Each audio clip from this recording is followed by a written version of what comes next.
Hello, I am Enrique Quesada, and this is Mexico Centered, a podcast from the Center for the United States and Mexico at Rice University's Baker Institute for Public Policy. The creation of the Federal Electoral Institute, or IFE, in 1990 brought with it important developments to Mexico's political life. An autonomous institution, it gradually lent credibility to the electoral process. After major and minor reforms to the electoral rules, a constitutional reform in 2014 gave way to a restructuring of the electoral organisms at the federal and state levels that created the National Electoral Institute, or INE. Despite some continuing allegations of electoral fraud that seem to accompany most election cycles, the electoral system in Mexico is widely regarded as credible. I had the opportunity to talk to Lorenzo Cordova, President Councillor of the National Electoral Institute, and ask him a few questions about the many electoral reforms in Mexico's recent history, including a current proposal by Morena, the party in government. He also addressed issues regarding public funds for political parties and the controversy surrounding the 2019 gubernatorial election in the state of Baja California. Lorenzo Cordova is the President Councillor of Mexico's National Electoral Institute. He is also a researcher at the Institute of Legal Research of the National Autonomous University of Mexico, UNAM, and has several publications on electoral and constitutional matters as well as on political theory. Here's our conversation. Lorenzo Cordova, presiding member of the General Council of the National Electoral Institute. I'm excited to talk to you about the electoral system in Mexico and ask you about some current issues surrounding it. But first, I want to thank you for accepting the invitation to be on the Mexico Center podcast. Yeah, sure. On the contrary, thank you so much for this opportunity. So the electoral system in Mexico has undergone some incredible change from the time of the PRI's rule, including the infamous 1988 presidential election to the most recent federal election that we had in 2018, and even the local ones this year. And simply put, Mexico's electoral system is now widely regarded as credible.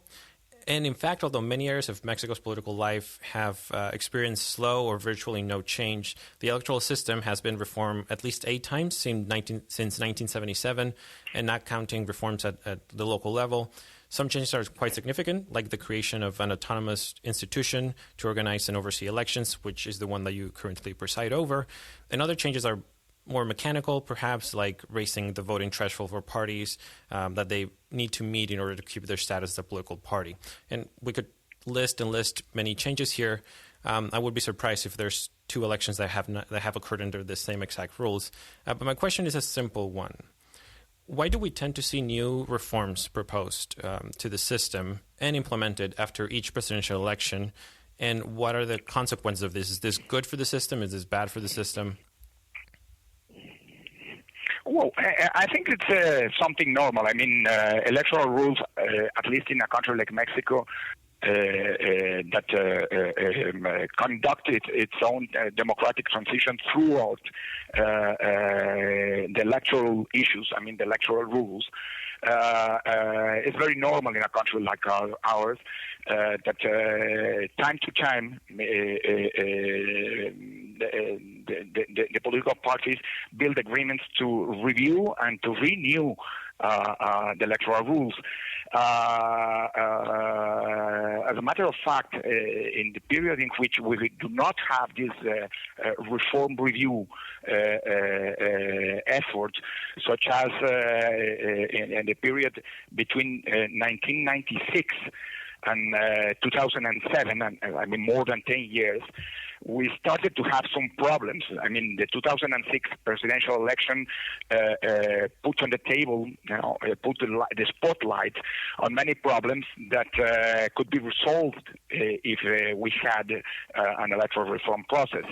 The fact is that there is no rule that after a presidential election the rules must be reviewed and renewed. But it's part of the logic of our transition. To actualize and to put the rules on the level to face up, the political changes and the political defiance. So, the fact is that the last reform, the 2014 reform, has already accomplished its first period of life.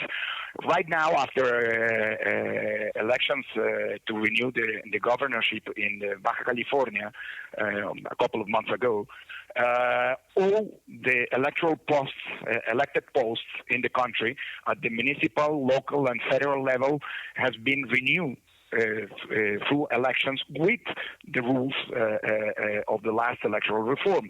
So it's a good period, a good time to renew, to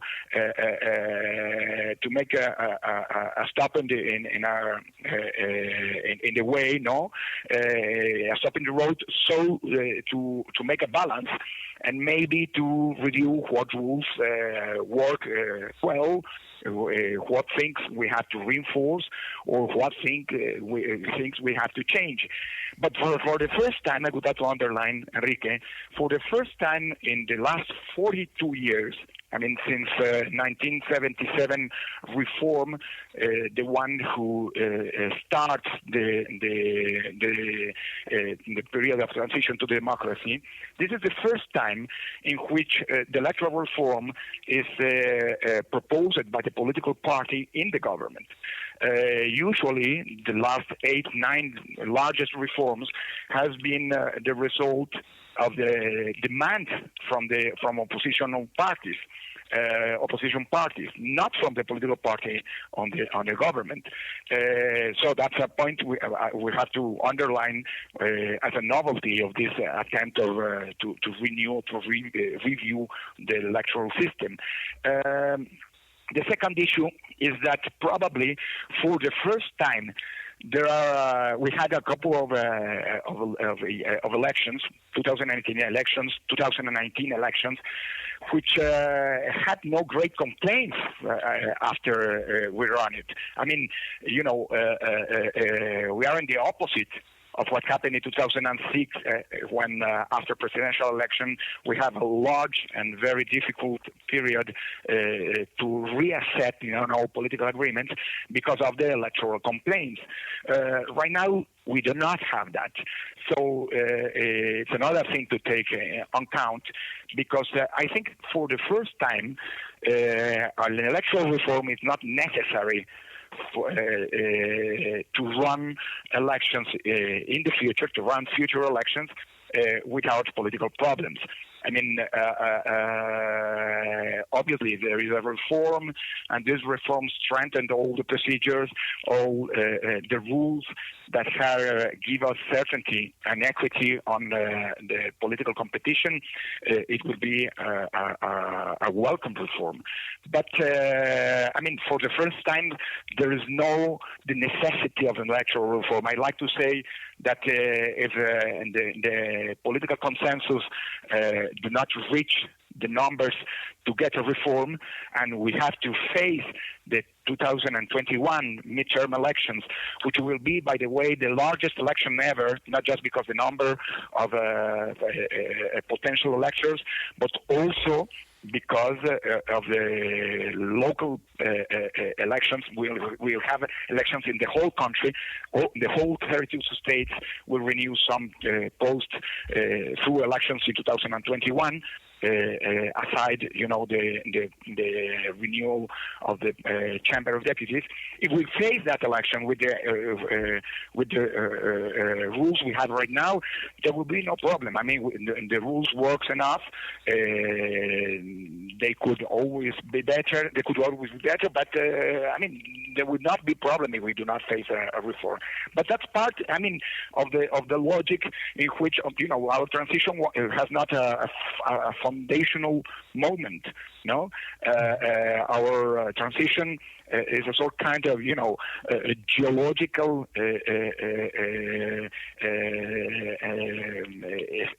eras, which will be added new improvements, new rules, and so on throughout 40 years.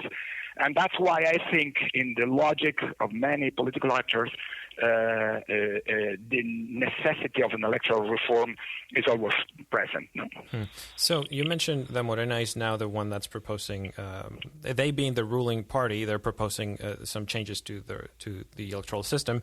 And it seems like the guiding principle, or at least what they say is the guiding principle, is a principle of austerity, right? Elections are too expensive. Yeah. We're trying to reduce the amount of that the Mexican people have to spend on elections, right? Some of the proposed changes are eliminating the 32 local electoral institutes and electoral tribunals, eliminating the general council for some, maybe the reducing the funding for political parties by about 50%, and so on and so on. So if you say that some changes are better for the system, perhaps not necessary, but it could improve them. What is it about these changes that are different? Because people, there's been a lot of pushback from opposition parties, and even from within the National Electoral Institute, there have been some concern about some of the changes. Yeah. Well, first of all, I'd like to underline something that the president of Morena, Jacob Polensky, just underlined me in the past. I mean, this is not an initiative of Morena. This is an initiative, of course, of some of the representatives of that political party, but there was, until now, there has not been an assumption that this is the reform of one political party or the reform proposed by the government. Saying that, by the way, I mean that's just an underline that she made made me, and I'd like to set up right now. Well, right. This is a proposal which, and that's my concern, which has proposes deep changes. It's not just a reform, a proposal of reform to adjust some issues, some items on the electoral system, but it's a reform that goes so deep that practically is supposed to reinvent the electoral system. And I like to say, as in America says, no, if you click it, don't work it, no. If it works, don't fix it. Sorry, no. So I mean, it's more or less the same thing here. I mean, but I mean, if they want to start a new discussion to redesign the electoral system, it's okay. The concern we have is that many of those proposals represent a way back, at least in four issues. First, the autonomy of the electoral institutions. I mean, they pretend that many of the electoral officers should be appointed by the Chamber of Deputies, by Chamber of Representatives, which is a political appointment. Second, just for instance, I mean, among other things. Second, the certainty, the procedures that allows us certainty, not just on the building of electoral process, but also in the results, could be compromised with many of the changes they suggest. Nobody is against to reduce the costs of the electoral system. It's false, as many people say in Mexico, that the most expensive electoral system in the world is the Mexican one. That's not true. But obviously, and this is an expensive system because the procedures, the mechanisms that we have built to inoculate distrust make this electoral process very expensive. For instance, did you know that in the 2018 elections, presidential elections, we recount, despite the distance between the first and the second place, we recount almost the 75% of the votes. I mean, that's because the rules we have already improved. We have settled on the law, maximize, transparency, and by the way, are the result of the voto por voto, casilla por casilla, that aims the political contestation in 2006 presidential election. So maybe we don't need anymore these procedures, but let's discuss it, because our concern is that to get cheaper the system, we can touch some of the procedures that have improved certainty on the electoral process. On third place, we're concerned that some of the proposals could erode the equity in the political competition. I mean, such as the drastic reduction of the public funds that right now we give to the political parties, or for instance, the conditions to access to the transmissions of radio and TV, and so on. And in fourth place, we are concerned about the interventions on the mechanisms that allowed right now the representation of the political plurality in the country, just to get artificial majorities in the Congress. So our concern is not around to get the electoral system cheaper. We have already make a counter proposal, such as, for instance, to adopt electronic vote, which we are absolutely sure that in the mid-term it will get us cheaper elections. But I mean, as I said, no one is against to get cheaper, get elections cheaper. But our concern is that if we just think on the money, at the end of the day, we can have a way back on these four issues that we have already gained after a long effort in the last 4 decades, no? Right. So moving on to the specific area of the financial resources that are available to political parties, and I want to place this in the connection to the American electoral system, to see the difference between the difference that it makes to have publicly funded political parties rather than the money that comes from private entities, perhaps from large corporations, that it happens here in the United States. So we have a bet already done 20 years ago. I think it's a logical and a well-done bet on make the political parties do not depend only, at least, on the private financiation. Right now, there is a discussion, a very important public discussion, about the amount of the public funds or the public financiation. And as I like to say, maybe we get wrong in to invest so much money on the political parties. Maybe these amounts, far from give more equity on the political competition, provoke some. Run a political party right now is something very similar to run a huge company, So the political president is also the president of a political party is more or less like a huge CEO. So I don't think we have stimulated the best for the political parties. But anyway, one thing is that. So we have to maybe rethink the amounts of the political parties, but we must avoid to fall down in the opposite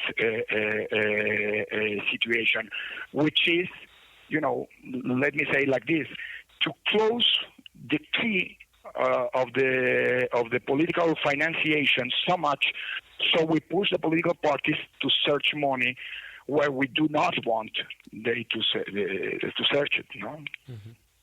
Right. So the system may be right now strong and reliable and credible, and while it is not the competence of the National Electoral Institute or its General Council, but that of the legislature to make these changes. Clearly, you as well as other members of the General Council have opinions, haven't expressed them about what may be best for the system, or what changes you think need to be implemented. So despite all the advancement that has been made in this electoral system, what do you think is yet to be accomplished? Well, yes, there is a lot of things to do, by the way. I mean, the General Council is a very plural organism, and we have different positions. But I mean, I could say that the councillors agree that if we can under-regulate and get easier to comprehend the electoral system could be a good, a good way to follow in the next reform. Despite that, I mean, we have some very concrete proposals, so we can, actualize on one hand, or get more precise on the other hand, the electoral regulation. As I said, we have already proposed. I think we are strong enough, and there is enough confidence in the Mexican society to move on to electronic votation. In 2021, right now is avoided by the law. I mean, the votation in Mexico, in the country, should be on paper, except for one possibility. The people who vote abroad, now the Mexicans who vote abroad, could vote on some electronic way. By 2021, we're introducing the internet votation, but just for those who live abroad, and for those charges, posts, such as some governorships, that allowed the possibility that Mexican people who live abroad could vote on that election. That's one suggestion. For instance, we can right now, the legal counting of votes or votation do not happen the night of election. I mean, we have preliminary results the night of election. We have the possibility to run on quick counts and so on. But the count of the votes, the legal count of the votes, occurs the Wednesday. I mean, 2 days, 3 days after elections take place. I mean, that happens the Wednesday after the election day, and that provoked a lot of uncertainty. Provoke that the cost of the people who are engaged by the INE to run elections increased a lot. So another proposal is the same night of election to run the legal counting of votation. Or, I mean, as you can see, many of the proposals are technical proposals who are aimed to the logic to strengthen the political, the electoral system, not to refound the political system. That's our problem. I mean, our concern. I mean, if we have a political system, an electoral system, which has already worked to renew in peace, the power through elections. If the electoral system is well recognized around the world, right now, INE, for instance, is the technical advisory institution to the European Union, for instance. I mean, if that is because we have already more or less done our job. And our point is that one. I mean, it's not a good time to refound for a refundation of the electoral system, on one hand. And on the other hand, we like to underline that besides an electoral reform, and there should be the largest consensus possible, just to don't lose, the legitimacy that right now election provides, because this is the first time in the democratic era right now in which a political party has an absolute majority on the chambers in the Congress. So, that could be. Let me say like this: a bad advisory to the majority to do not listen or incorporate opposition proposals in an electoral reform. We have already saw that in the past. It's not a good recommendation to have an electoral system that establish some rules which are not accepted for the other contestants. And that's, we like to underline that because for the first time in the last 25 years, we have this new reality in the composition of the Congress, no? Right. So, and lastly, and to contrast this with this progress and this legitimacy that you say the elections have now in Mexico, a recent series of events in the state, even my home state of Baja California, have resulted in worries and cries of a possible beginning of democratic breakdown. So, and in fact, in a more moderate tone, you wrote a column in El Universal that described what is happening in Baja California as democracy being walked over or trampled over. So what happened is that earlier this year, voters in Baja California elected a new governor for a period of 2 years. But after the election was over and the candidate from Morena, Jaime Bonilla, had won, the legislature passed a bill to extend the term from the original 2 to 5 years. So the bill has not been published yet, and so it's not valid as of now. But in what ways does this represent a blow to the hard-earned credibility of the electoral system? And is the National Electoral Institute completely powerless to handle the situation? Well, we have a constitutional crisis after what happened in Baja California because, the Constitution allowed the possibility to change the electoral rules.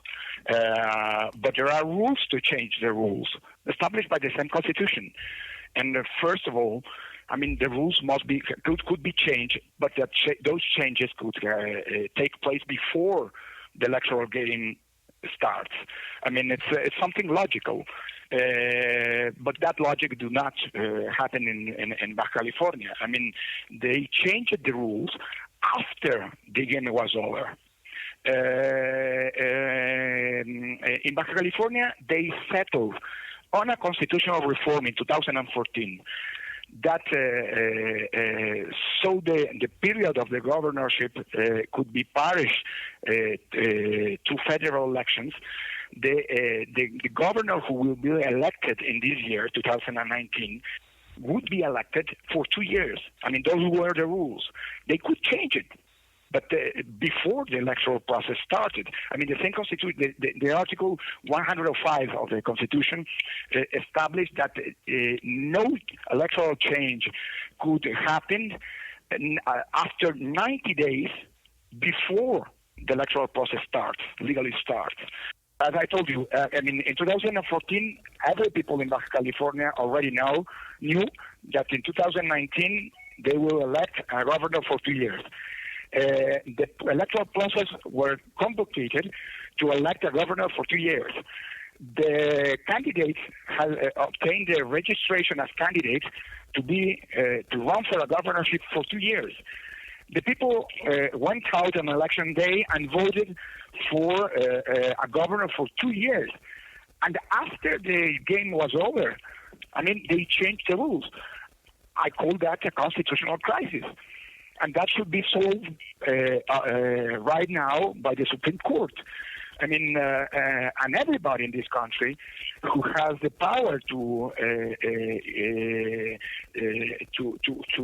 present a complaint against the Supreme Court against that reform, which is not anti-democratic, but it's also unconstitutional, should present it.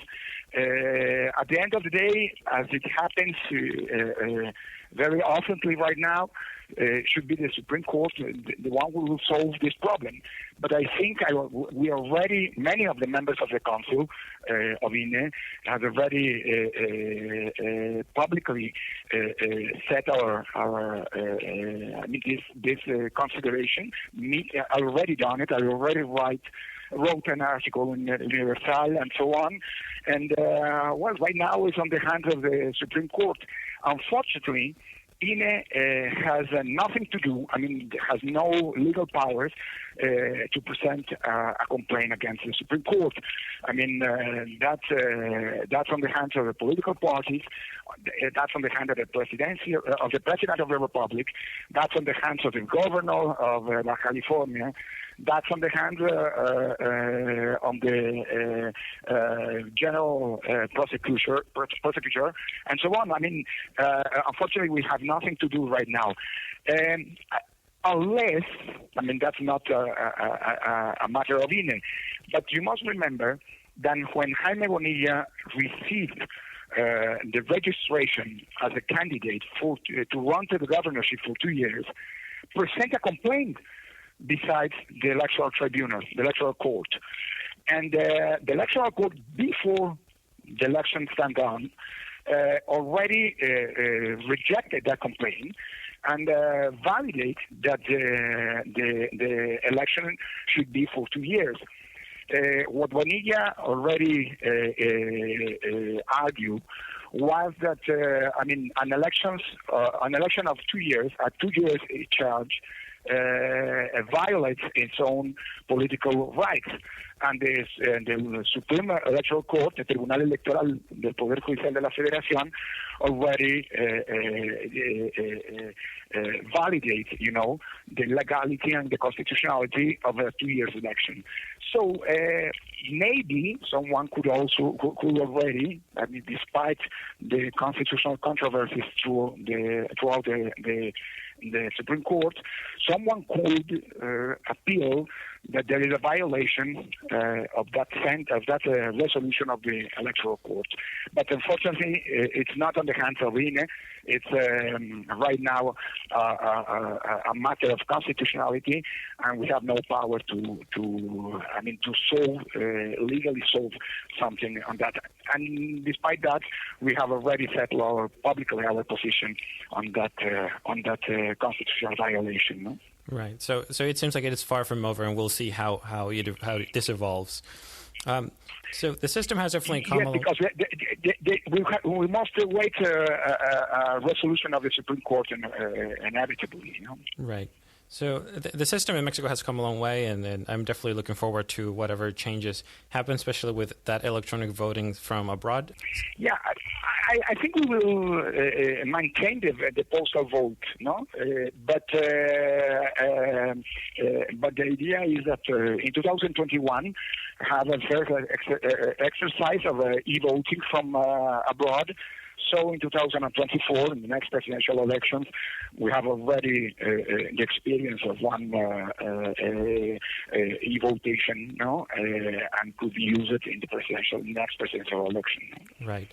Lorenzo Cordova, President and Councillor of the National Electoral Institute, thank you so much for answering these questions. On the contrary, Enrique, it's a pleasure. That was Lorenzo Cordova. That is it for this episode. Thank you for listening to Mexico Centered. Thanks to Lisa Wakata, our program manager, research scholar Rodrigo Montes de Oca for his help in this episode, and to Tony Bayam, the director of the Center for the United States and Mexico at Rice University's Baker Institute for Public Policy. You can visit our website at bakerinstitute.org/Mexico, where you can find our latest publications. Views and opinions expressed in this podcast are those of the guests and the host, and do not necessarily reflect those of the center. If you have any comments or suggestions, you can email us at mexicocenter@rice.edu. We would love to hear from you. Mexico Centered is available on Apple Podcasts, Google Play, Stitcher, and Radio Public. You can subscribe through your favorite podcast app to receive all of our new episodes directly on your phone. I am Enrique Quesada, and we'll see you next time.